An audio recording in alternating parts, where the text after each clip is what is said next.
मामी की तरफ मुड़ते हुए अर्जुन बोला, रिश्ता जानना है ना आपको हम दोनों के बीच? तो सुनिए, आज से ये मेरी पत्नी है, मिसेज ईशानी अर्जुन सिंघानिया। इतना बोल उसने एक चुटकी सिंदूर ईशानी की मांग में भर दिया। वहां खड़े सब लोग, मामा मामी और ईशानी खुद, उसके इस कदम से हैरान रह गए। अभी अभी जो हुआ, ईशानी उस पर विश्वास नहीं कर पा रही थी। डर और घबराहट के मारे वो पीछे की ओर हटने लगी, मगर तब तक अर्जुन ने उसका हाथ थाम लिया और मामी की आंखों में आंखें डाल बड़े ही रोब के साथ बोला, कहिए अब क्या कहना है आप सबको ईशानी के बारे में? मगर अब कुछ भी कहने से पहले याद रखिएगा कि अब इनकी पहचान बदल चुकी है, समझिए आप? इतना बोल अर्जुन ने कसकर ईशानी का हाथ पकड़ा और उसे अपने साथ वहां से ले गया। बेचारी ईशानी, वो अभी अभी जो कुछ भी हुआ उसके सदमे से बाहर नहीं निकल पा रही थी। सोचने समझने की शक्ति शायद उसके अंदर अब बची नहीं थी। वो बस अर्जुन के पीछे पीछे खिंची चली जा रही थी। अर्जुन ने वहां से होटल के लिए एक कैब बुक की और कुछ ही देर में वो दोनों होटल के कमरे के सामने खड़े थे। अर्जुन ने दरवाजे पर नॉक किया तो अंदर से बड़बड़ाते हुए केशव ने दरवाजा खोला। साले कहाँ चला गया था तू? था कहाँ तू सारी रात? तेरी वजह से पूरी रात नहीं सो पाया मैं। पता है तुझे कितना परेशान हो गया था मैं? कब से फोन लगा रहा हूँ। कम से कम इतना तो बता सकता था ना कि तू ठीक है। मेरी तो जान ही निकलने वाली थी। कल से कितना परेशान था तू ईसा। केशव ने पूरे गुस्से में अर्जुन को घूरा। वो ईशानी का नाम लेने ही वाला था कि उसे अर्जुन के पीछे डरी सहमी ईशानी खड़ी दिखाई दी। उसे देख वो बोलते बोलते चुप हो गया और अपनी भौहें उचकाते हुए इशारे से अर्जुन से उसके बारे में पूछा। केशव को बिना कोई जवाब दिए उसने मुड़कर ईशानी को देखा और बोला, अंदर चलें? केशव का मुंह खुला का खुला रह गया। वो कुछ समझ नहीं पा रहा था कि आखिर ये हो क्या रहा है। उसने फिर एक बार अर्जुन को इशारा किया तो वो ईशानी का हाथ पकड़ अंदर ले आया और उसे सोफे पर बैठ आराम करने को कहा। ये मेरी पत्नी है, मिसेस ईशानी अर्जुन सिंघानिया। अर्जुन ने जैसे ही ये कहा, केशव एकदम चौंक पड़ा। क्या?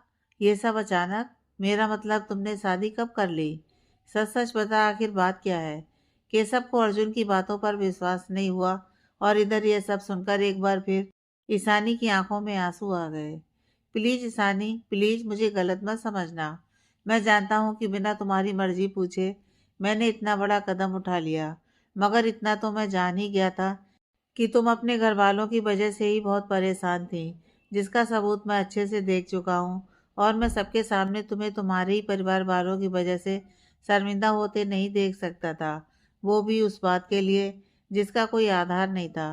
प्लीज मेरा विश्वास करो। अर्जुन लगभग गिड़गिड़ाते हुए बोल रहा था और केशव आंखें फाड़े सारी सिचुएशन को समझने की कोशिश कर रहा था। ईशानी की तरफ से कोई प्रतिक्रिया नहीं आते देख अर्जुन उसके सामने बैठ दोनों हाथ जोड़कर उसकी आंसुओं से भरी आंखों में देखते हुए बोला, ईशानी मैंने उस वक्त जो भी किया, अगर तुम्हें गलत लगता हो तो मैं माफ़ी मांगता हूँ। तुम अपना फैसला लेने के लिए पूरी तरह आज़ाद हो। तुम अगर यहाँ से जाना चाहती हो तो जा सकती हो, मैं तुम्हें रोकूंगा नहीं। ये बात बोलते हुए अर्जुन की आवाज़ भारी हो गई थी और अंदर ही अंदर उसे डर भी लग रहा था। न जाने ईशानी क्या फैसला लेगी। पहली बार उसके दिल में किसी लड़की के एहसास पनपने लगे थे। हालात और किस्मत उन दोनों को ऐसे मिलवाएगी, ये अर्जुन ने कभी सपने में भी नहीं सोचा था। हालात कुछ ऐसे थे कि वो जिससे प्यार करता है उसके सम्मान की रक्षा करना उसका फर्ज बन गया था। मगर उसका ये प्यार कहीं एक तरफा तो नहीं था, क्योंकि उसने ईशानी को सिर्फ एक बार ही देखा था। ज्यादा बात भी नहीं हुई थी उन दोनों के बीच। कल रात भी अर्जुन ने कितना जानने की कोशिश की थी, मगर ईशानी हर बात बात को टाल गई। ऐसे में ईशानी क्या फैसला लेगी, ये सोच उसका दिल और दिमाग ठिकाने पर नहीं था। वो ये सब सोच ही रहा था कि ईशानी ने अपने आंसू पोंछे और अर्जुन से बोली, आप अपने आप को बिल्कुल भी दोष मत दीजिए। मैं जानती हूँ आपने उस वक्त जो भी किया वो मुझे दुनिया के सामने शर्मिंदगी से बचाने के लिए किया। मैं तो पहले ही अपना घर छोड़ चुकी थी। कल रात आपने मेरा साथ दिया, नहीं तो पता नहीं मैं कहाँ जाती, क्या करती। आप बिल्कुल भी परेशान मत होइए। मेरी जिंदगी में तो पहले से ही दुखों ने अपना घर बनाया हुआ है। ऐसे में कुछ अच्छा होने की उम्मीद अब रही ही नहीं। ईशानी की आवाज़ में दर्द महसूस हो रहा था। गला भर्रा गया था उसका, मगर उसने बोलना जारी रखा। आप मेरी फिक्र मत कीजिए। मेरी वजह से आपकी ज़िंदगी में कोई परेशानी नहीं होगी। आपने मेरी मांग में सिंदूर भरकर समाज के सामने मुझे अपनी पत्नी बनाया है, तो अब आप ही मेरी ज़िंदगी का फैसला कीजिए। आपकी कसम, आप जो भी फैसला लेंगे मुझे बेहिचक मंजूर होगा। बोलकर उसने अपनी पलकें झुका लीं। उन दोनों की बात सुनकर हैरान परेशान केशव को कुछ कुछ अंदाजा होने लगा था कि क्या बात हुई होगी, मगर वो पूरी तरह से श्योर नहीं था। ईशानी की बात सुनकर वो भी अर्जुन के फैसले का इंतजार करने लगा और मन ही मन भगवान से अपने प्यार की खुशी मांगने लगा। इस वक्त ईशानी और केशव की आंखें अर्जुन की ओर थीं और वो दोनों ही बड़ी ही बेचैनी के साथ अर्जुन के फैसले का इंतजार कर रहे थे। अर्जुन जो दिली दिल में ईशानी से प्यार करने लगा था, उसे समझ में नहीं आ रहा था कि कैसे वो ईशानी को अपने प्यार का एहसास दिला पाएगा। पर हाँ, उसने फैसला तो कर ही लिया था कि उसे आगे क्या करना है। अर्जुन कुछ बोलता इससे पहले केशव अर्जुन के पास आया और धीरे से फुसफुसाते हुए उसके कान में बोला, भाई जो भी फैसला ले सोच समझ कर लेना। अब तेरे फैसले पर टिका है तेरा प्यार और ईशानी की जिंदगी। शायद भगवान को यही मंजूर था कि ईशानी तुम्हारी जिंदगी में इस तरह से शामिल हो। मैं बाहर जाकर आता हूँ, तब तक तुम आपस में बात कर लो। केशव की बात सुन अर्जुन उसे देख मुस्कुरा दिया और बोला, मुझ पर भरोसा है ना? चाहे जैसे ही मेरा प्यार मेरी जिंदगी में शामिल हो ही गया, अब मैं उसे कहीं नहीं जाने दूंगा। ये हुई ना बात, मैं हमेशा तुम दोनों के साथ हूँ। चल मैं थोड़ी देर तक आता हूँ, तब तक तुम ईशानी को संभालो। इस वक्त उसे तुम्हारे साथ की बहुत ज़रूरत है। अर्जुन का कंधा थपथपा केशव वहाँ से चला गया। कमरे में अब सिर्फ ईशानी और अर्जुन थे। ईशानी अभी भी थोड़ी परेशान थी। अर्जुन और केशव की बातें उसके कानों तक नहीं पहुँची थीं। अंदर ही अंदर वो घबरा भी रही थी कि अर्जुन उसकी ज़िंदगी को लेकर क्या फैसला लेगा। कमरे में बिखरी खामोशी को तोड़ते हुए अर्जुन ईशानी के पास आया और हिम्मत करके ईशानी को दोनों कंधों से पकड़कर अपनी तरफ किया और उसकी आंखों में देखकर बोला, ईशानी, अगर तुमने अपनी ज़िंदगी का फैसला मुझ पर ही छोड़ दिया है, तो एक बात हमेशा याद रखना। जिस वक्त तुम्हारी मांग में सिंदूर भरा था मैंने, उसी पल से तुम्हें हमेशा के लिए अपना बना चुका हूँ मैं। अब तुम मेरी पत्नी हो, मेरी जिम्मेदारी हो, और मैं अपनी जिम्मेदारी बखूबी निभाना जानता हूँ। उसकी बात सुनकर ईशानी की पलकें झुक गईं। अर्जुन आगे बोला, बेशक हमारा रिश्ता पति पत्नी का है, मगर मैं तुम्हारे हर फैसले में तुम्हारे साथ हूँ। कोई भी कैसी भी जबरदस्ती नहीं है इस रिश्ते में। हम दोनों अपने अपने हिस्से की जिम्मेदारी निभाएंगे और कोशिश करेंगे इस रिश्ते को एक खूबसूरत मुकाम तक ले जाएं। बोलो, दोगी मेरा साथ? ईशानी ने पलकें उठाकर अर्जुन की आंखों में देखा तो उसके शरीर में अजीब सी सनसनाहट गुजर गई। शर्म से बोझिल पलकों ने फिर एक बार आंखों पर पर्दा डाल दिया। मगर आप मेरे बारे में कुछ नहीं जानते। मैं कौन हूँ, कहाँ से हूँ? अगर मुझे लेकर आपके परिवार ने आपके ऊपर सवाल उठाया तो मैं सह नहीं पाऊंगी। अगर उन्होंने इस रिश्ते को नहीं स्वीकारा तो मैं क्या करूंगी? अर्जुन जी।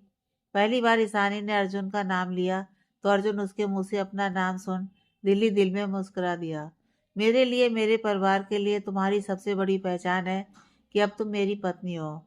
इससे ज़्यादा ना मुझे कुछ जानना है ना समझना है। रही बात मेरे परिवार की, तो तुमसे मिलकर सब बहुत खुशी होंगे, और फिर मैं तो हूँ ना तुम्हारे साथ। अर्जुन ईशानी की झुकी हुई पलकों को देखकर बोल रहा था, तुमने मुझसे मेरा फैसला पूछा था, वो मैंने तुम्हें बता दिया, और तुमने मेरी कसम खाई थी मेरे फैसले को मानने की। रिश्ता बेशक पति पत्नी वाला है, पर इस नए रिश्ते की शुरुआत में क्यों ना हम दोस्त बनकर रहें? बोलो ईशानी, क्या कहती हो?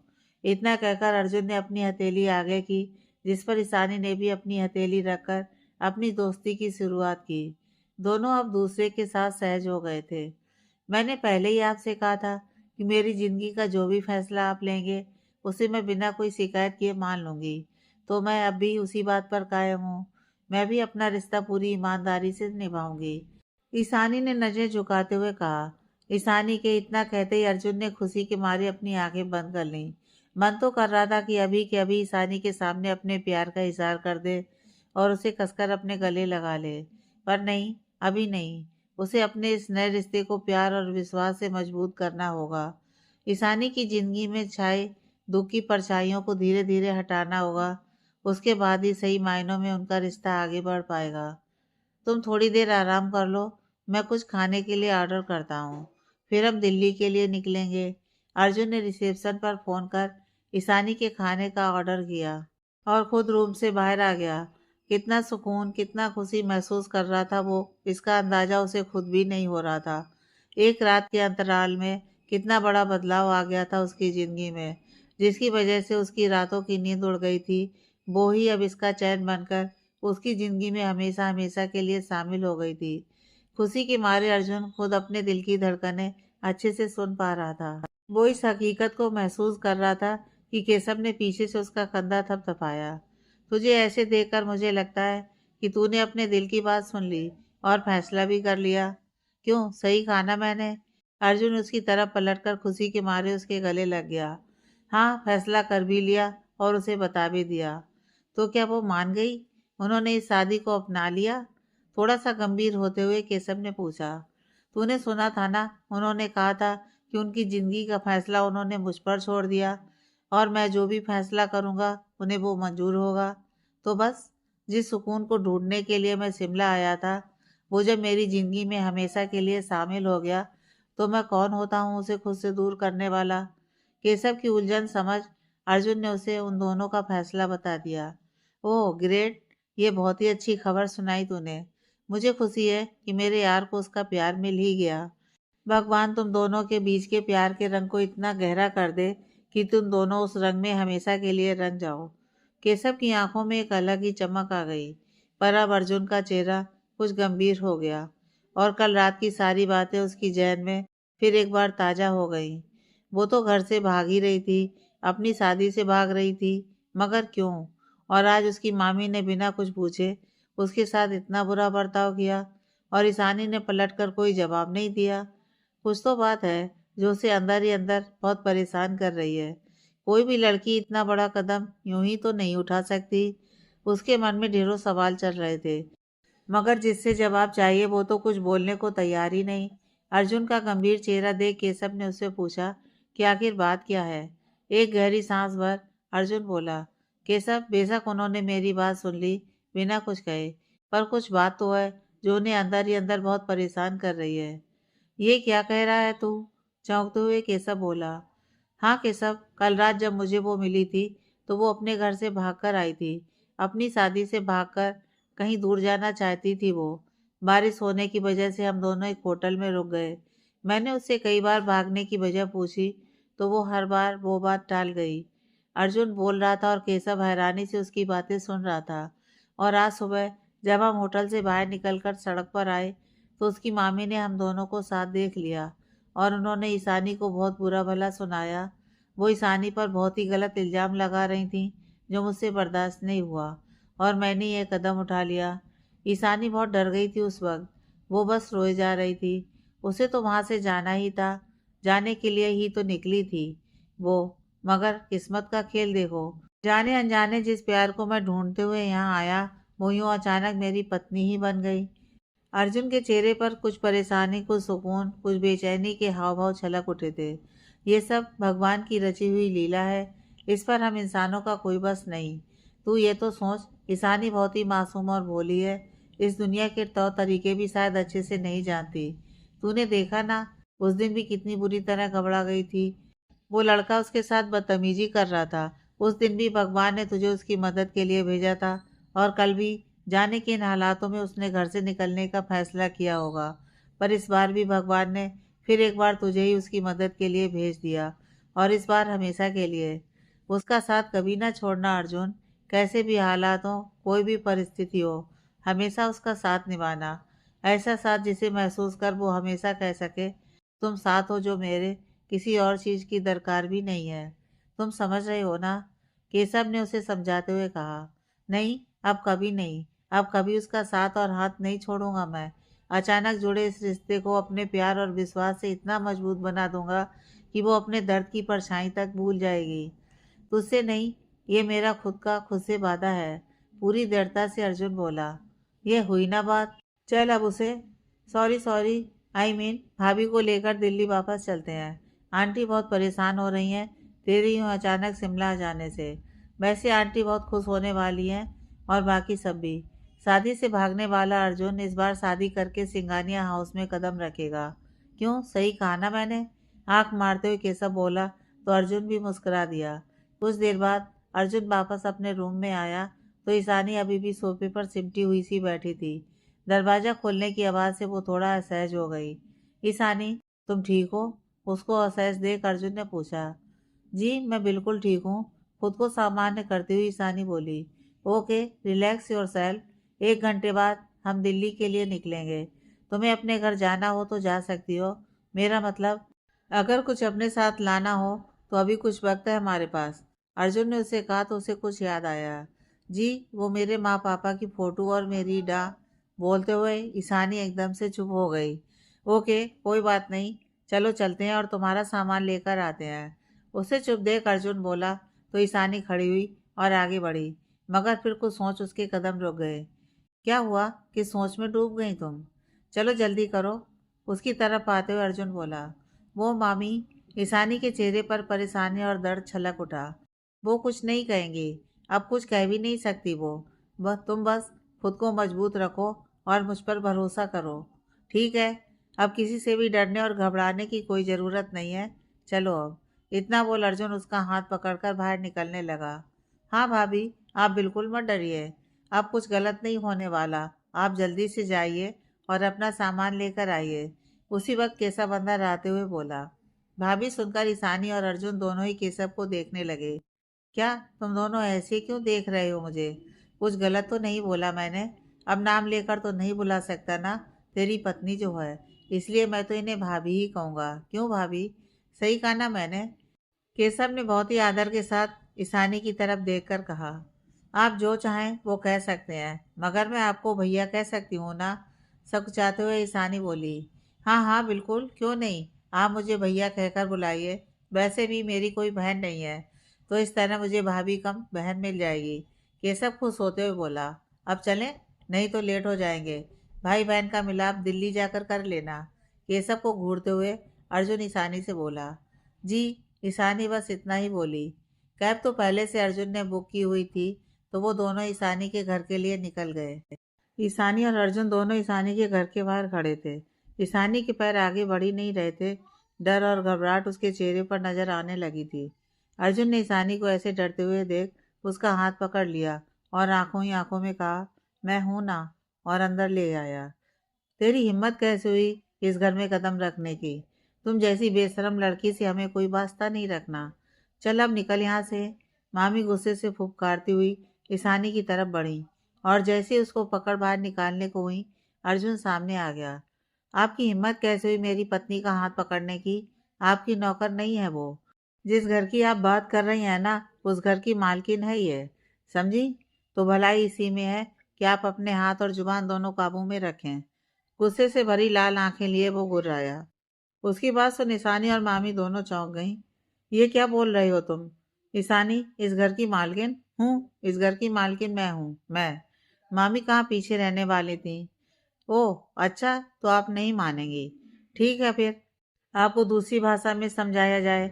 वकील साहब, अंदर आ जाइए। अर्जुन के इतना बोलते ही एक आदमी काला कोट पहने अंदर आया और मामी उसको देख सकपका गईं। जी अनीता जी, क्या आप नहीं जानती कि ये घर और मार्केट में जो दुकान है वो ईशानी के पापा की है, जो उनके जाने के बाद सिर्फ उसकी है। उन्होंने मरने से पहले अपनी वसीयत मेरे पास सुरक्षित रखवाई थी, ताकि समय आने पर ईशानी को उसका हक मिल सके। वकील मामी को देखकर बोला तो मामी की बोलती बंद हो गई। और बोलती भी क्या, जो सच है वो सच है और उस पर कानून की मोहर भी लगी हुई है। तो हमने इतने साल इसकी देखभाल की, इसका कोई मतलब नहीं? नहीं, वकील ने सीधा सा जवाब दिया। मतलब? मामी पूरी अकड़ में थी। मतलब ये अनीता जी, आप जब तक चाहें यहाँ रह सकती हैं, मगर इस प्रॉपर्टी का मालिकाना हक सिर्फ और सिर्फ ईशानी का ही है। उसकी मर्जी के बिना तो आपको यहाँ खड़े रहने का भी कोई हक नहीं है। वकील ने मामी को बड़े ही प्यार से समझाया। शायद अब अच्छी तरह से समझ आ गया होगा आपको। वैसे भी ईशानी यहाँ रहने के लिए नहीं आई और अब मैं उसे आप लोगों से खुद दूर रखूंगा। इतना बोल अर्जुन ईशानी की तरफ मुड़ा और बहुत ही प्यार से बोला। ईशानी, तुम अंदर जाओ और अपना ज़रूरी सामान ले आओ, फिर हमें दिल्ली के लिए निकलना है। आप नहीं आएंगे अंदर? मासूमियत से ईशानी ने पूछा। नहीं, तुम अपना सामान ले आओ, मैं यहीं बाहर इंतजार कर रहा हूँ। ये बोल अर्जुन गाड़ी के सहारे टिक कर खड़ा हो गया।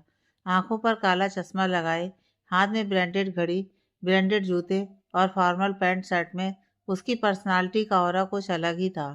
तभी तो आस पड़ोस वाले आपस में खुसर फुसर करने में लगे थे।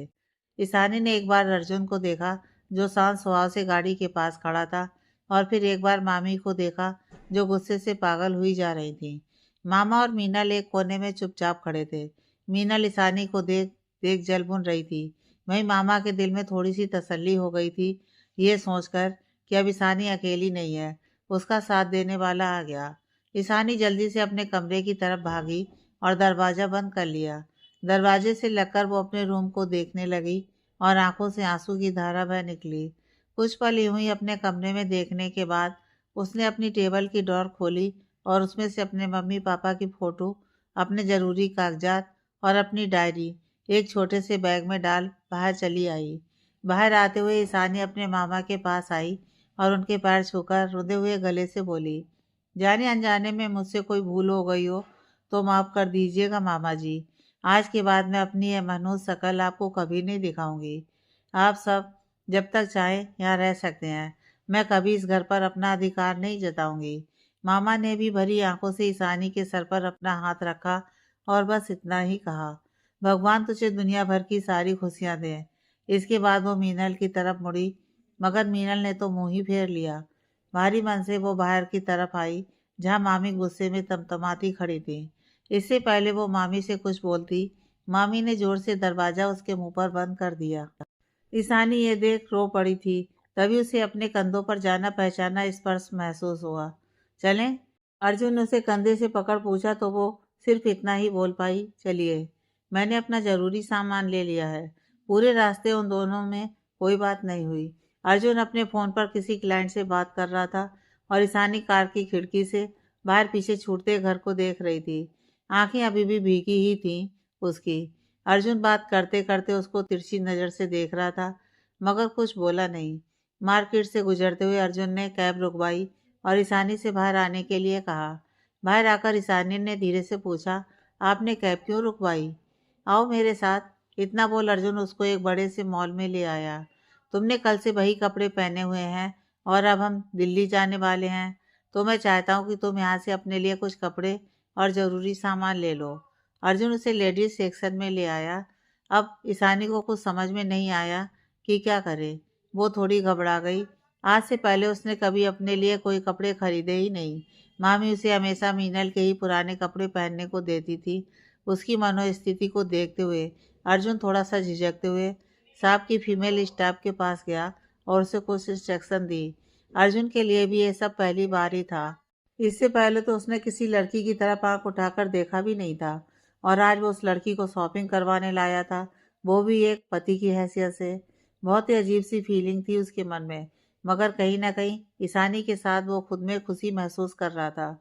शॉप की फीमेल स्टाफ आकर ईशानी को अपने साथ ले गई और उसको अलग अलग ड्रेसेस ट्राई करवाने लगी। वेस्टर्न ड्रेसेस के लिए तो ईशानी ने खुद ही इनकार कर दिया था, क्योंकि वो ऐसे कपड़ों में सहज नहीं हो पाती थी। तो उस लेडी ने उसे salwar suit, palazzo set try करवाए, जो ईशानी को पसंद आ गए, मगर उनकी कीमत सुनकर उसकी हिम्मत नहीं हो रही थी उनके लिए हाँ बोलने की। वो चुप रही। इसके बाद उस लेडी ने उसे मेकअप का सामान, कुछ पर्सनल सामान की शॉपिंग करवा दी। इधर अर्जुन भी टहल रहा था, तो उसकी नज़र एक खूबसूरत सी लाल साड़ी पर गई, तो उसे ईशानी का चेहरा उसकी आंखों के सामने घूम गया। उसने चुपचाप उस साड़ी को पैक करवा लिया और काउंटर पर आ गया, जहां ईशानी और वो लेडी उसका ही इंतजार कर रही थी। अर्जुन ने अपने क्रेडिट कार्ड से बिल पे किया और वो दोनों बाहर आ गए। बिल देखकर ईशानी थोड़ी चौंक गई थी। पूरे 10,000 रुपये का बिल बना था। ईशानी ने धीरे से अर्जुन से कहा, इतनी सारी चीज़ें लेने की क्या ज़रूरत थी? कितना बिल बन गया? उसकी बात सुनकर अर्जुन थोड़ा सा मुस्कुराया और मन ही मन बोला, यह तो कुछ भी नहीं। सारी दुनिया की खुशियाँ तुम्हारे कदमों में बिछा दूंगा मैं। आखिर पहली बार प्यार हुआ है, बस तुम देखती जाओ। मुस्कुराते हुए अर्जुन ने जवाब दिया, क्यों नहीं लेनी चाहिए थी? तुम मेरी पत्नी हो, पहली बार अपने ससुराल जा रही हो, तो सबको पता लगना चाहिए ना कि तुम ईशानी अर्जुन सिंघानिया हो ना? उसकी बातें सुन ईशानी के गाल लाल हो गए और पलकें शर्म के बोझ से झुक गईं। गर्दन नीचे कर वो भी थोड़ा सा मुस्कुरा दी। उसको मुस्कुराता देख अर्जुन ने थोड़ा रिलैक्स महसूस किया, क्योंकि अभी तक ईशानी के चेहरे पर सिर्फ उदासी ही दिखाई दे रही थी। मैंने कुछ पूछा है? उसको यूं शर्माते देख अर्जुन फिर प्यार से बोला। जी। शर्माती हुई ईशानी सिर्फ इतना ही बोल पाई। तो मिसेज ईशानी अर्जुन सिंघानिया, चलें? बेचारा कैब वाला कितनी देर से हमारा इंतजार कर रहा है। जी। दोनों होटल पहुंचे ही थे कि केशव ने वहां से चेकआउट की सारी फॉर्मेलिटीज पूरी कर ली थी और वो उन दोनों का ही इंतजार कर रहा था। आ गए तुम दोनों? मैं तुम्हारा ही इंतजार कर रहा था। चलो फिर निकलते हैं दिल्ली के लिए, केशव ने उन दोनों से कहा। अभी आधा घंटा और इंतजार करना होगा, केशव से बोल अर्जुन ईशानी की तरफ मुड़ा और बोला। ईशानी तुम रूम में जाओ और जाकर रेडी हो जाओ, उसके बाद हम निकल जाएंगे। ईशानी अपने सामान के साथ रूम में चली गई और रेडी होने लगी। इतना सारा सामान क्या पहने, कैसे तैयार हो, कुछ समझ में नहीं आ रहा था कि तभी रूम पर नॉक हुआ और एक होटल की एक लेडी स्टाफ अंदर आई और ईशानी से कहा, वो अर्जुन सर ने मुझे आपको रेडी करने के लिए भेजा है। उसकी बात सुन ईशानी चौंक गई। उन्हें कैसे पता चला कि मुझे इन सब चीज़ों को देख बहुत उलझन हो रही थी। वो मन में ये सोच ही रही थी कि वो लेडी बोली, आइए आपको तैयार कर दूं, सिर्फ आधा घंटा ही है हमारे पास। जी। ईशानी ने बड़ी मासूमियत से जवाब दिया। आधे घंटे बाद ईशानी जब अपने कमरे से बाहर निकली तो हर किसी की नज़र उस पर टिक गई और अर्जुन ने जब उसे देखा तो फिर उसे चारों तरफ कोई और नज़र ही नहीं आया। रानी पिंक कलर का कुर्ता प्लाजो, गोल्डन रंग का दुपट्टा, कानों में छोटे छोटे से हुप्स, माथे पर मैचिंग बिंदी, काजल, होठों पर पिंक लिपस्टिक, खुले बाल और मांग में भरा गहरा सुर्ख लाल सिंदूर। ओह! अर्जुन का दिल उसे देखते ही बाहर निकलने को हो गया। सादगी में भी कितनी खूबसूरत दिखती है ये। कुछ बोलने की हालत में नहीं था अर्जुन, और केशव उसकी ऐसी हालत देख मन ही मन खुश हो रहा था। ईशानी उन दोनों के पास आकर खड़ी हो गई। अर्जुन की नज़रों की तपिश उसे अच्छी तरह से महसूस हो रही थी, जिसकी वजह से उसकी पलकें ऊपर उठ ही नहीं पा रही थीं। उन दोनों को ऐसे देख केशव ने अर्जुन को कोनी मारी और बोला, भाई तेरी ही पत्नी है, दिल्ली पहुंचकर जी भर कर देख लेना, मगर अभी चलें वरना लेट हो जाएंगे। उसकी बात सुन अर्जुन ने उसे घूर कर देखा और ईशानी के चेहरे पर शर्म की लाली बिखर गई। हाँ ठीक है, आओ ईशानी। इतना बोल अर्जुन ने बहुत ही प्यार से ईशानी का हाथ पकड़ा और होटल के बाहर आ गया। उनके पीछे पीछे केशव भी मुस्कुराता हुआ बाहर आ गया। ईशानी ने एक नज़र अपने हाथ पर डाली जो अर्जुन की हथेली के बीच दबा हुआ था। बेशक अर्जुन ने मुंह से कुछ न बोला, मगर उसके हाथ की छुअन से ईशानी खुद में सिमटी जा रही थी। अर्जुन जानता था कि ईशानी इस वक्त बहुत परेशान है। एकदम से अपना घर परिवार छोड़कर वो नए बंधन में बंद एक नई जगह नए लोगों के बीच जा रही है। ऐसे में उसकी मन की हालत और झिझक को वो अच्छी तरह से समझ रहा था। इसलिए उसने ईशानी का हाथ पकड़ उसे आंखों ही आंखों में विश्वास दिलाया कि अब वो हमेशा उसके साथ है। एक नए रिश्ते में बंधे वो दोनों अपने अपने जज्बातों को समझने की कोशिश कर रहे थे। ईशानी ने खुद को अब पूरी तरह किस्मत के भरोसे छोड़ दिया था, तो वहीं अर्जुन ईशानी को तिरछी नज़र से देख अपने दिल को भरोसा दिला रहा था कि हाँ ये सच है, ईशानी अब मेरी पत्नी है। कितनी मासूम, कितनी भोली है ये, और खूबसूरत भी।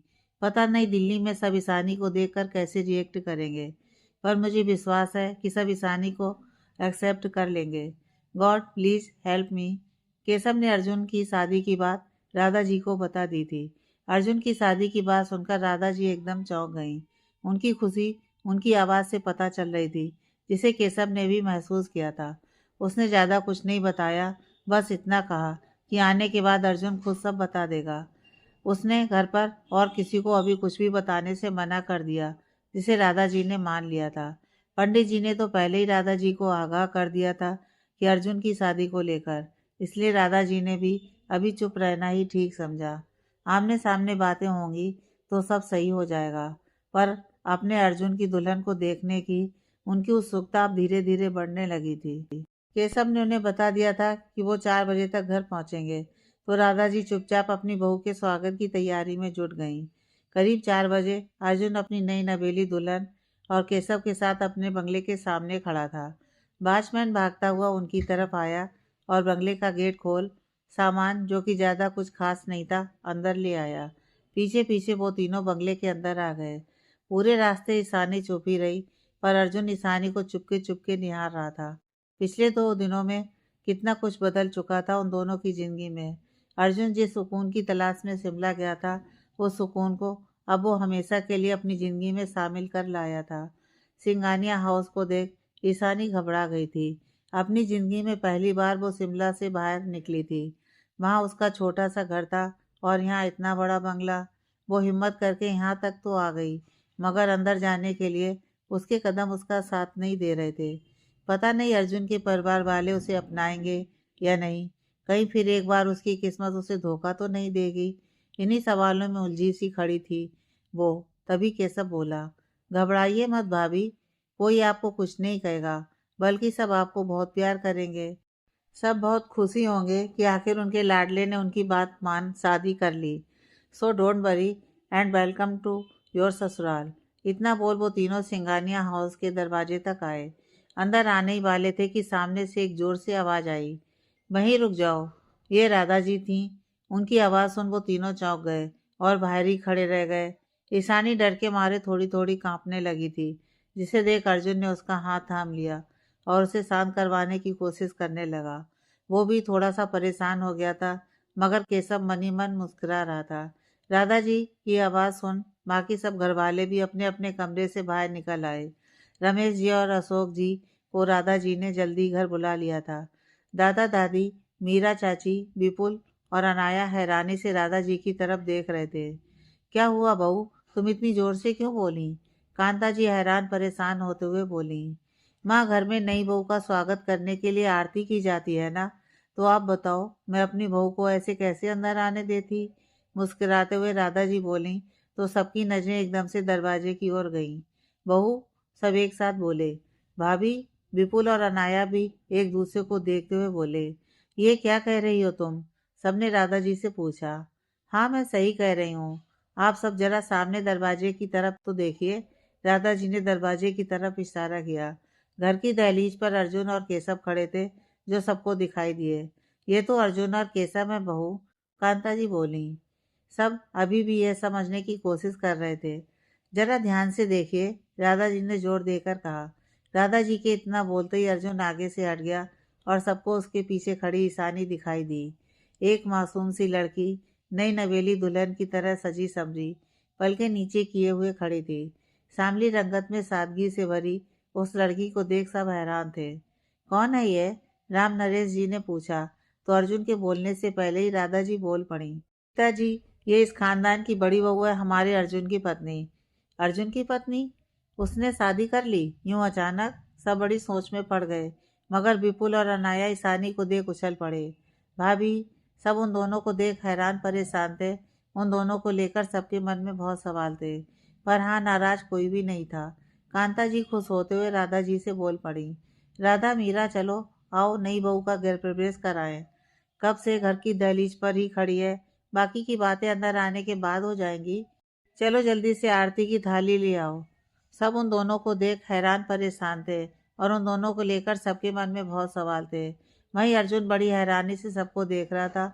उसने तो अपनी और ईशानी की शादी के बारे में किसी को कुछ भी नहीं बताया था। उसने सोचा था घर जाकर ही सबको अपनी और ईशानी की शादी के बारे में बताऊंगा कि किन हालातों में उसे ये कदम उठाना पड़ा। उसने पीछे मुड़कर केशव की तरफ देखा और भौहें उचकाईं, तो केशव ने भी मुस्कुराकर आंख मार दी। अर्जुन समझ गया था कि यह सब केशव का किया धरा है, पर अब जो हो चुका उसे बदला तो नहीं जा सकता था। ईशानी को लेकर सब लोग कैसे रिएक्ट करेंगे, इस बारे में सोचकर वो थोड़ा घबरा रहा था, मगर उसे अपने इस फैसले पर पूरा विश्वास था, तो वो कैसे न कैसे उन सबको मना ही लेता। पर सबका ऐसा रिएक्शन देख उसे थोड़ी तसल्ली मिली। वो दोनों बाहर ही खड़े रहे, मगर केशव अंदर आ चुका था। हाँ दादू, यह है आपकी बड़ी बहू ईशानी। कैसी लगी आपको आपकी बहू? केशव ने साइड से दादू को गले लगाते हुए पूछा, तो दादू ने उसकी तरफ देख बस इतना ही कहा, बिल्कुल मासूम गुड़िया जैसी। दादू की बात सुनकर सब खुश हो गए। विपुल और अनाया तो भागकर ईशानी और अर्जुन के पास चले आए। राम नरेश जी की बात सुनकर कांता जी खुश होते हुए राधा जी से बोली, राधा, मीरा, चलो आओ नई बहू का घर प्रवेश करवाएं। कब से घर की दहलीज पर खड़ी है, बाकी की बातें अंदर आने के बाद हो जाएंगी। चलो जल्दी से आरती की थाली ले आओ। यह सुन राधा जी तुरंत मंदिर में पहले से तैयार की हुई आरती की थाली और चावलों से भरा कलश ले आई। मीरा जी वैसे तो खुशी थी, पर शायद पहली बार दिल से नहीं। वो इसलिए क्योंकि वो अपनी मौसेरी बहन की शादी अर्जुन से करवाना चाहती थी। उन्होंने कई बार बातों बातों में सबके सामने इसका जिक्र भी किया था, मगर किसी ने इस बात को गंभीरता से नहीं लिया। और सबसे बड़ी बात, अभी तक तो अर्जुन भी शादी के लिए मना ही करता आ रहा था। अब यूं अचानक अर्जुन की दुल्हन को देख उन्हें कुछ खास अच्छा नहीं लगा था, पर अब वो कुछ कर भी नहीं सकती थी, इसलिए बस चुपचाप राधा जी की मदद कर रही थी। राधा जी ने आरती की थाल लाकर कांता जी को दिया तो वो बोली, नहीं बहू, नए जोड़े की आरती मैं नहीं तुम करो, ये तुम्हारा अधिकार है। जब तुम इस घर में बहू बनकर आई थी तब मैंने इस पल को बहुत ही अच्छे से जिया था। अब तुम्हारी बारी। चलो अपने बेटे बहू की आरती करो और उनका गृह प्रवेश करवाओ। चलो सब आ जाओ। उनकी बात सुनकर राधा जी ने भीगी आंखों से कांता जी को देखा और सर हिला दिया। सब लोग दरवाजे के सामने आ गए। राधा जी ने चावलों से भरा कलश दहलीज पर रखा और उन दोनों की आरती करने लगी। तभी कांता जी ने मीरा को कुमकुम से भरा थाल फर्श पर रखने को कहा तो उन्होंने वैसा ही किया। ईशानी को देख देख कर राधा जी मनी मन बहुत खुश हो रही थी। रानी पिंक कलर का कुर्ता प्लाजो, गोल्डन रंग का दुपट्टा, कानों में छोटे छोटे से हुक्स, माथे पर मैचिंग बिंदी, काजल, होठों पर पिंक लिपस्टिक, हाथों में लाल चूड़ा, खुले बाल और मांग में भरा गहरा सुर्ख लाल सिंदूर। अपने बेटे की दुल्हन देख वो बार बार उसकी बधाइयाँ ले रही थीं। कितनी प्यारी लग रही है ना ये माँ जी। कांता जी की तरफ देख राधा जी बोली, हाँ सच में बहुत ही प्यारी लग रही है हमारी बहू। मुस्कुराती हुई कांता जी बोली तो सबके चेहरों पर मुस्कान छा गई। इधर ईशानी की पलकें झुकी हुई थीं। एक बार भी उसने नजरें उठाकर नहीं देखा था। डर, घबराहट और शर्म के एहसासों से भरी ईशानी के लिए ये सब बिल्कुल नया अनुभव था। अर्जुन ईशानी की हालत अच्छे से समझ रहा था, पर अभी वो कुछ कह नहीं पा रहा था। दोनों की आरती करने के बाद राधा जी ने ईशानी से कहा, ईशानी बेटा, अपने दाहिने पैर से ये कलश अंदर की तरफ गिराकर इस कुमकुम से भरे थाल में पैर रखते हुए अंदर आ जाओ। शर्माती सकुचाती हुई ईशानी ने वैसे ही किया। अनाया उसके साथ साथ ही थी। ईशानी के पीछे पीछे अर्जुन और विपुल भी अंदर चले आए। कांता जी ने उन दोनों को मंदिर में भगवान के सामने माथा टेकने के लिए कहा। मंदिर में माथा टेकने के बाद राधा जी ईशानी के पास आईं और उन दोनों को सभी बड़ों का आशीर्वाद लेने को कहा। वो दोनों सबसे पहले राम नरेश और कांता जी के पास आए। दोनों ने उनके पैर छुए तो दोनों ने एक साथ ही आशीर्वाद दिया, सदा सुहागन रहो, दूधो नहाओ, पूतो फलो। अर्जुन ने तिरछी नज़र से ईशानी को देख मुस्कुरा दिया। फिर उन दोनों ने रमेश और राधा जी, अशोक और मीरा जी के पैर छुए और ढेर सारा आशीर्वाद लिया। विपुल और अनाया दोनों बारी बारी एक दूसरे की तरफ देखते हुए बोले, अरे भाई, हम भी तो हैं, हमसे आशीर्वाद नहीं लेना क्या आप दोनों को? हाँ हाँ, क्यों नहीं, घर में सबसे बड़े तो यही हैं ना। दोनों के कान मरोड़ते हुए राधा जी बोली, बहू, यह है तुम्हारे छोटे देवर विपुल और ननद अनाया, और यह है तुम्हारी भाभी। आज से तुम दोनों की जिम्मेदारी है अपनी भाभी का ख्याल रखना। क्यों? हम क्यों? भाई नहीं रखेंगे भाभी का ख्याल? अनाया एकदम से बोली तो अर्जुन को खांसी आ गई और बाकी सब मुस्कुरा दिए। अरे बुद्धू, अर्जुन तो ऑफिस जाएगा ना, तो तुम्हारी भाभी सारा दिन घर पर बोर नहीं हो जाएगी? तो ऐसे में उसका ध्यान कौन रखेगा? राधा जी ने अनाया को समझाते हुए कहा। और नहीं तो क्या, दिन में तो कोई होना चाहिए ना ईशानी के पास, रात को तो अर्जुन संभाल ही लेगा। केशव ने अर्जुन को कंधा मारते हुए कहा तो अर्जुन ने घूरकर उसकी तरफ देखा। यह बात केशव ने सिर्फ अर्जुन के कान में कही थी, इसीलिए किसी को कुछ सुनाई नहीं दिया।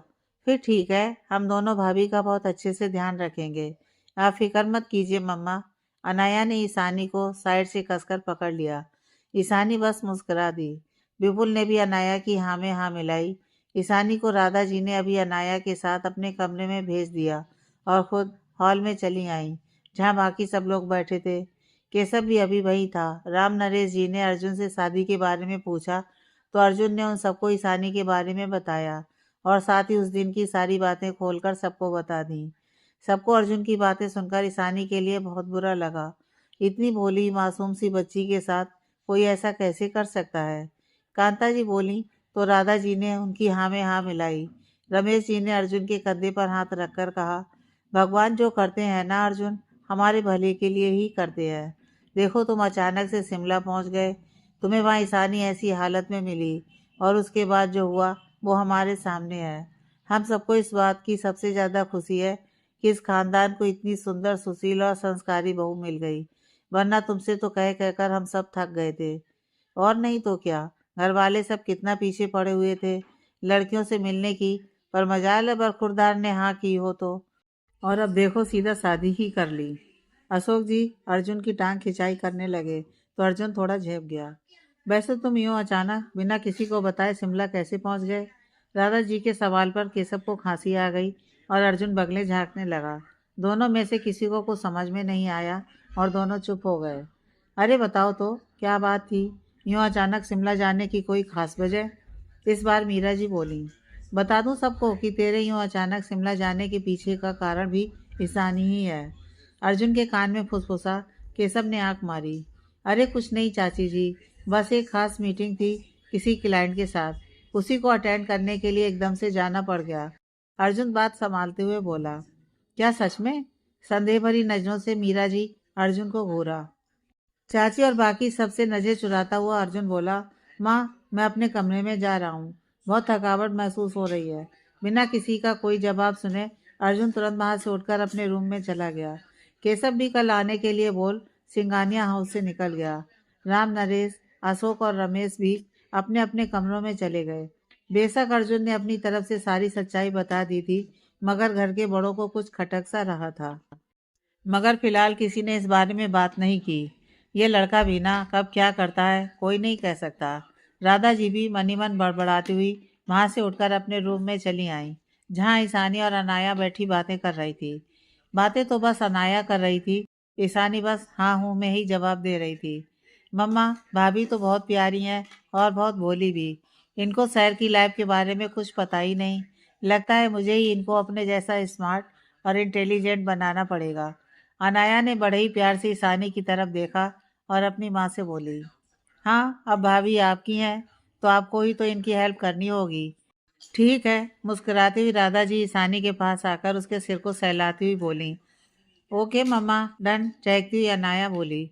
ओके, मगर कल से अभी अपनी भाभी को उनके रूम में ले जा। मैं इन दोनों का नाश्ता रूम में ही भिजवा देती हूँ। ईशानी बेटा, अभी तुम ऊपर जाकर आराम कर लो, सफ़र की थकावट हो गई होगी। अगर किसी भी चीज़ की ज़रूरत हो तो मुझे बता देना। और अब ये तुम्हारा ही घर है तो डरने की और घबराने की कोई ज़रूरत नहीं। इस घर के सब लोग तुमसे प्यार ही करेंगे, समझी बेटा? बड़े ही प्यार से राधा जी उसके सिर को सहलाया और बाहर चली गईं। राधा जी की बातें सुनकर इतना प्यार और ममता देखकर ईशानी का गला भर आया। कहाँ उसकी अपनी मामी ने इतने सालों में उसके सिर पर प्यार भरा हाथ नहीं रखा, हमेशा उसे जली कटी सुनाती रही। और कहाँ एक अनजान लड़की को इस परिवार ने इतने प्यार से अपना लिया। राधा जी बिल्कुल उसकी सगी माँ की तरह उसको दुलार रही थी। अपनी सोच में डूबी ईशानी को होश तब आया जब अनाया ने उसको कंधे से पकड़ा और मुस्कुराते हुए बोली। चले भाभी। ईशानी अनाया के साथ हॉल में बनी सीढ़ियों से ऊपर अर्जुन के कमरे की ओर बढ़ चली। बहुत ही अजीब से एहसासों से जूझती हुई वो और अनाया अर्जुन के कमरे के भीतर आ गईं। कितना बड़ा और खूबसूरती से सजा कमरा था वो। सहूलियत की सभी चीज़ों के साथ बेहद ही आलीशान तरीके से सजा हुआ कमरा था उसका। ईशानी तो उस कमरे को देखती ही रह गई। कभी सपने में भी नहीं सोचा था कि उसकी ज़िंदगी में ऐसा कोई दिन भी आएगा। भैया, अनाया ने पुकारा तो कोई जवाब नहीं आया। तो अनाया ईशानी की तरफ मुड़ी और बोली। आप बैठिए भाभी, भैया शायद फ्रेश हो रहे होंगे। आप यहीं रुकिए, मैं कुछ देर में आती हूँ। इतना बोल अनाया उसे रूम में अकेला छोड़ बाहर आ गई। कमरे में अकेली खड़ी ईशानी बड़े ही विस्मित भाव से कमरे को चारों ओर से देख रही थी कि तभी बाथरूम का दरवाजा खुला और अर्जुन नहाकर बाहर निकला। कमर पर टॉवल लपेटे गीले बालों को हाथ से झटकते हुए वो अलमारी की ओर बढ़ा। आगे बढ़ते हुए उसके कदमों को अचानक ब्रेक लगे जब उसने ईशानी को वहां खड़ा देखा। वो तो भूल ही गया था कि अब ये कमरा सिर्फ उसका नहीं रहा। उस पर और उस कमरे पर हक रखने वाली अब उसकी जिंदगी में आ चुकी है। दोनों की नजरें आपस में मिली तो दोनों के दिल में अजीब सी बेचैनी होने लगी। ईशानी ने एकदम से संकोच बस अपनी नजरें झुका ली और बोली। माफ कीजिएगा, वो अनाया दीदी मुझे यहाँ ले आई। मैं अभी बाहर चली जाती हूँ। ये बोल वो दरवाजे की ओर बढ़ी तो अर्जुन एकदम से उसके सामने आ गया और बोला। क्यों, बाहर क्यों जाना है तुम्हें? ईशानी को कुछ समझ में नहीं आया कि वो क्या जवाब दे। वो चुप ही खड़ी रही। ये देख अर्जुन उसके थोड़े करीब आया जिसे देख ईशानी शर्माकर पलकें झुकाकर अपने में ही सिमट गई। सांसों की गति थोड़ी बढ़ गई। खुद को किसी तरह बस संभाला हुआ था उसने। उसकी ऐसी हालत देख अर्जुन को उस पर बहुत प्यार आया। उसका मन किया कि उसे कसकर अपने गले लगा ले और उसे अपने दिल के जज्बातों का एहसास कराए, पर अभी सही समय नहीं था। ईशानी अभी अंदर से बहुत सी उलझनों से जूझ रही थी और वैसे भी सिर्फ अर्जुन को ही अपने प्यार का एहसास था, जबकि ईशानी के लिए यह रिश्ता अचानक से उसकी जिंदगी को बदल गया। क्या पता उसे उससे प्यार है भी या नहीं। वो ईशानी के लिए इस रिश्ते को सिर्फ मजबूरी में बंधा बंधन नहीं बनाना चाहता था। इसलिए उसने तय किया कि ईशान इस रिश्ते को जब अपने दिल से अपनाएगी तभी वो ईशानी पर अपना हक जताएगा। तब तक के लिए वो ईशानी को उसकी उलझनों को सुलझाने में उसकी मदद करता रहेगा। मन ही मन यह सोचता हुआ हल्के फुल्के मजाक के अंदाज में मुस्कुराते हुए अर्जुन फिर बोला, हम आपके हैं कौन। उसकी बात सुनकर ईशानी ने आंखें उठाकर अर्जुन को देखा तो अर्जुन शरारत भरी नजरों से उसकी तरफ देख रहा था। उसकी आंखों में देखकर ईशानी कोई जवाब नहीं सोच पा रही थी। दोनों एक दूसरे की आंखों को पढ़ने की कोशिश कर रहे थे। ईशानी के लिए सब कुछ इतनी जल्दी हो गया था कि उसे खुद ही इन सब घटनाओं पर विश्वास नहीं हो पा रहा था।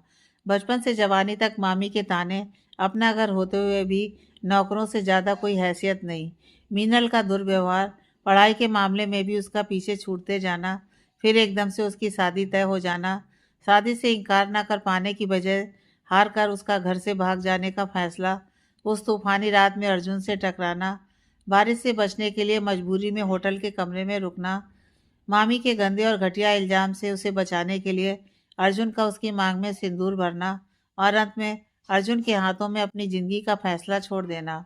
अर्जुन के सामने खड़े खड़े ही उन कुछ पलों में ईशानी की आंखों के सामने से अब तक की उसकी सारी जिंदगी के सारे पहलू गुजरने लगे। उसने खुद ही इस रिश्ते को निभाने की बात कही थी, मगर उसे अभी भी एक अनचाहा डर महसूस हो रहा था।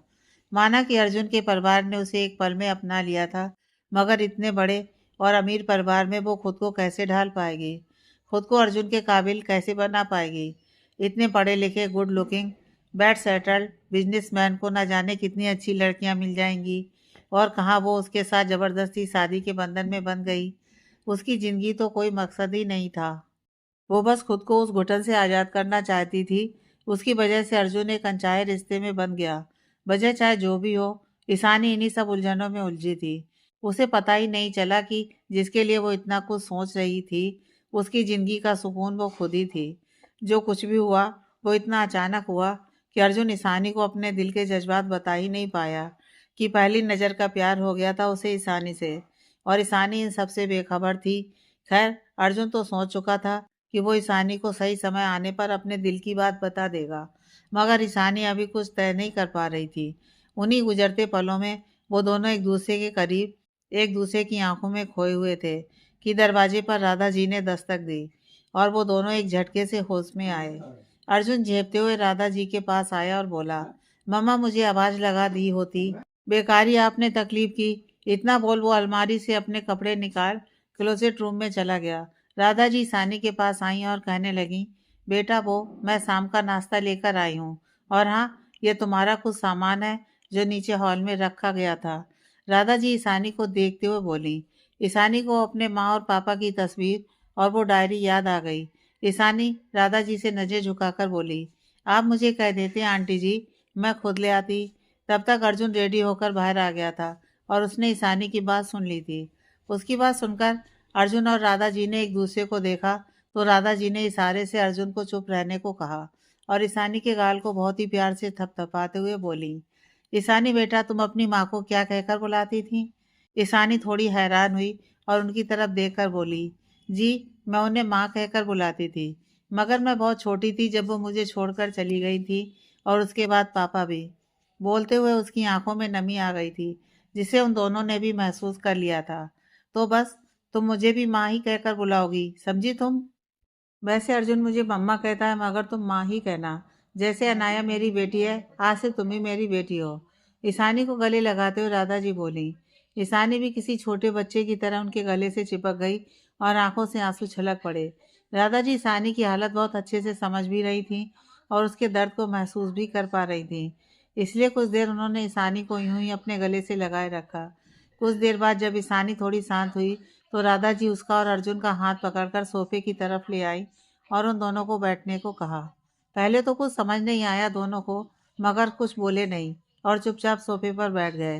राधा जी ने उन दोनों का हाथ एक दूसरे के हाथों में थमा दिया और कहने लगी, जानती हूँ रिश्ता नया है, घर नया है, परिवार नया है, यहाँ तक कि तुम दोनों भी एक दूसरे के लिए अजनबी ही हो। तो ऐसे में वक्त तो लगेगा ना इस रिश्ते को मजबूत बनाने में, और रिश्ता तुम्हारा है तो इसे आगे बढ़ाने का, मजबूत बनाने का कर्तव्य भी तुम दोनों का ही है ना। दोनों राधा जी की बात सुनकर एक दूसरे को देखने लगे तो ईशानी ने आंखें झुका ली। बोलो, क्या पूछा है मैंने? राधा जी ने उन दोनों से सवाल किया तो अर्जुन ने हाँ में सिर हिला दिया, मगर ईशानी कुछ नहीं बोली। ईशानी बेटा, चुप क्यों हो? कुछ तो बोलो। क्या तुम इस रिश्ते से खुश नहीं हो? अगर ऐसा है तो बताओ मुझे। मैंने तुम्हें अपनी बेटी सिर्फ कहने के लिए नहीं कहा। तुम खुलकर अपनी बात मुझसे शेयर कर सकती हो और मैं तुम्हें वचन देती हूँ कि हर हाल में तुम्हारा साथ निभाऊंगी। राधा जी की बात सुनकर अर्जुन थोड़ा परेशान हो गया। पता नहीं ईशानी उनकी बात का क्या जवाब देगी। उसने कोई जबरदस्ती नहीं की थी।